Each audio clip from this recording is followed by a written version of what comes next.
Terima kasih Tuhan, terima kasih. Terima kasih Yesus atas kematian-Mu. Terima kasih Yesus atas penebusan-Mu. Terima kasih Tuhan, terima kasih. Darah anak domba Allah menjadikan segalanya mungkin di dalam hadirat Tuhan bagi kami orang-orang yang percaya. Terima kasih Bapak, terima kasih. Kami menyerahkan Tuhan waktu ini untuk kami siapkan, untuk kami berdoa, untuk kami menjadi bagian merekonstruksi kembali anugerah Tuhan, merekonstruksi kembali supaya kehendak-Mu terjadi di atas muka bumi ini sempurna seperti yang Engkau kehendaki. Dalam nama Tuhan Yesus, urapi kami dan layakkan kami semua oleh karena darah Yesus. Haleluya. Kita semua yang percaya katakan amin. Baik, shalom Bapak Ibu semuanya. Puji Tuhan. Baik, sebelum kita nanti berdoa, saya rindu untuk kita merenungkan sedikit firman Tuhan. Kita baca bersama-sama di 2 Tesalonika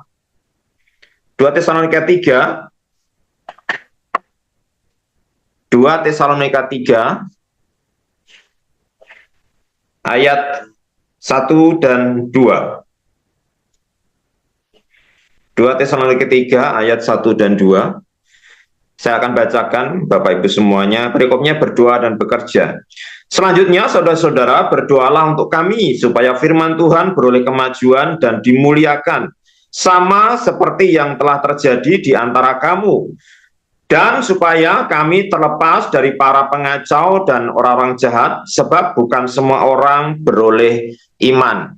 Baik, Bapak Ibu Saudara, di sini Rasul Paulus menuliskan kepada jemaat di Tesalonika sesuatu yang menarik. Dia katakan begini, bahwa dia rindu untuk jemaat Tesalonika berdoa kepada Tuhan supaya, di situ katakan supaya firman Tuhan beroleh kemajuan dan dimuliakan.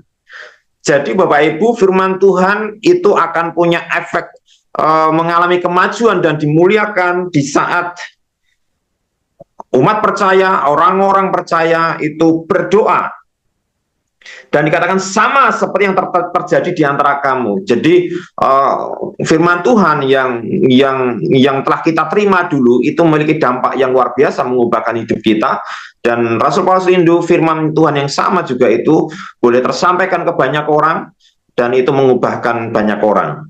Nah, Bapak Ibu, ada satu catatan di ayat 2 dikatakan begini, dan supaya kami terlepas dari para pengacau dan orang-orang jahat, sebab bukan semua orang beroleh iman.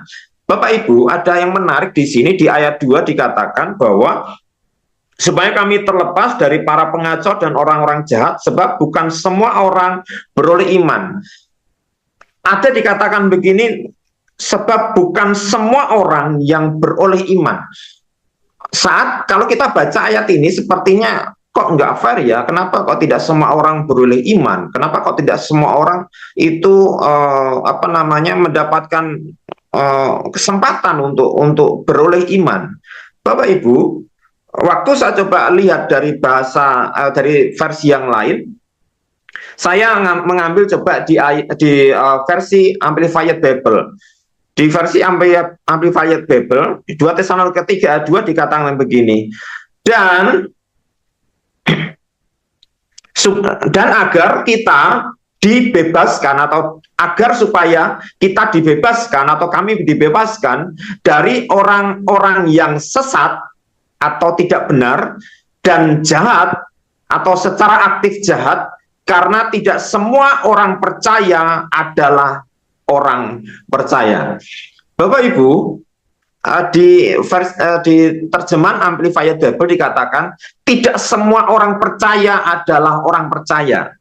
Jadi ternyata Bapak Ibu, konteks dikatakan bahwa tidak semua orang beroleh iman itu adalah sebetulnya orang-orang yang memang percaya tetapi tidak percaya. Memang agak unik Bapak Ibu, itu katakan orang percaya tetapi tidak percaya.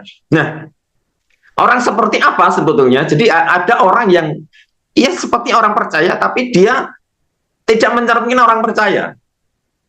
Jadi ada satu kondisi Bapak Ibu, label ini dikenakan pada orang percaya tetapi dia bukan orang percaya. Nah, seperti apa? Kalau di kalimat sebelumnya dikatakan itu, kalau di LAI dikatakan supaya terlepas dari para pengacau dan orang-orang jahat. Nah, pengacau dan orang jahat ini adalah bisa jadi orang percaya yang tidak percaya atau orang percaya yang bukan orang percaya. Ya, orang percaya yang bukan orang percaya. Jadi orang yang pengacau dan orang jahat ini sebetulnya bukan orang lain, bukan orang yang di luar Tuhan, tapi sebetulnya ada potensi di tengah-tengah tanda kutip orang percaya, ada orang-orang yang tidak percaya, orang yang percaya yang bukan orang percaya. Ya, seperti apa orang percaya tetapi bukan orang percaya? Itu adalah dikatakan para pengacau. Para pengacau ini kalau di dalam bahasa aslinya itu atopos. Atopos itu orang yang suka mengacau, suka merusak. Apa yang dibangun dikacaukan. Apa yang apa yang sudah baik, tertata baik dikacaukan. Ya, walaupun dia orang percaya. Walaupun dia orang yang mungkin aktif pelayanan. Orang yang mungkin aktif pelayanan, orang yang terlibat di dalam pelayanan sekalipun, bisa jadi dia ada di posisi orang percaya yang bukan orang percaya, menjadi orang pengacau. Jadi dia rajin ke gereja, bahkan dia pelayanan, bahkan mungkin bisa menyampaikan firman atau mungkin banyak hal, tetapi di dalam kehidupannya itu merusak banyak hal gitu loh. Jadi mengacaukan banyak hal, sesuatu yang sudah baik tertata dikacaukan. Nah, itu orang pengacau dan dia termasuk orang percaya yang bukan orang percaya. Jadi dia itu apa yang sudah baik menjadi kacau. Yang kedua itu orang jahat. Orang jahat ini kalau di dalam bahasa aslinya itu poneros. Poneros itu adalah orang yang hidupnya tidak sesuai dengan firman, atau orang yang sikapnya jahat. Bahkan dia juga orang yang suka melukai, melukai orang lain, bahkan melukai orang percaya yang lain. Jadi mereka ini, ya mereka ada di tengah-tengah gereja, mereka mungkin ibadah bersama-sama, tetapi mereka termasuk orang jahat, termasuk poneros, orang-orang yang melukai orang lain. Orang-orang yang mungkin sikapnya, perkataannya, mungkin dianggap itu biasa, tapi itu bisa melukai orang lain, itu poneros. Nah, di situ tidak seperti yang firman Tuhan kehendaki sebetulnya. Ya, kasih tidak mencerminkan kasih, tidak mencerminkan banyak hal. Jadi Bapak Ibu, ada satu situasi orang percaya yang bukan orang percaya. Orang yang tidak memperoleh iman. Sebetulnya yang tepat bukan orang yang tidak memperoleh iman, tapi orang yang tidak memutuskan, memilih untuk menjadi orang beriman, atau orang yang tidak memutuskan diri atau tidak mengambil satu keputusan komitmen, aku jadi orang yang percaya, benar-benar orang percaya.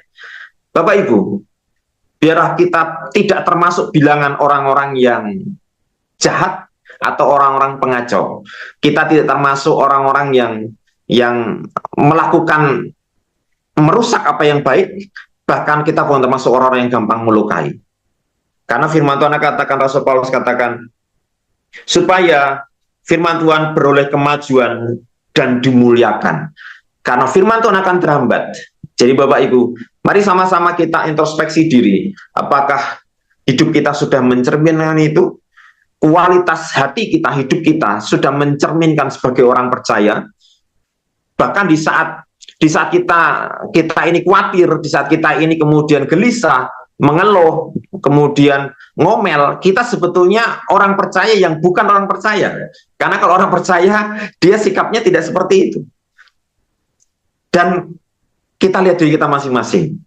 Mungkin saya juga mengalami yang sama. Oh, kok kayaknya saya ngeluh, kemudian banyak hal, dan itu menggambarkan saya orang percaya yang bukan orang percaya. Walaupun kita memang sepertinya terlibat aktif Bapak Ibu, tapi kita berdoa sama-sama bahwa kualitas hidup kita, hati kita memang betul-betul sebagaimana sejatinya orang percaya.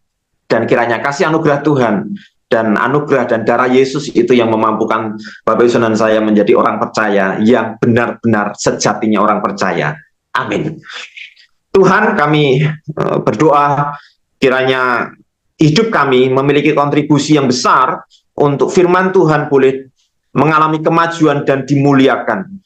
Dan hidup kami juga tidak termasuk bilangan orang-orang yang pengacau atau orang jahat.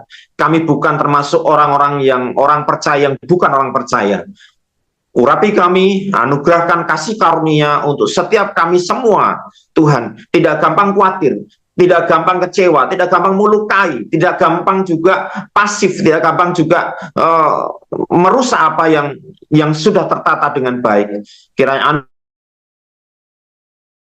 yang terbaik seperti Tuhan kehendaki. Dalam nama Tuhan Yesus Kristus, yang berdoa dan yang mengucap syukur. Haleluya. Amin.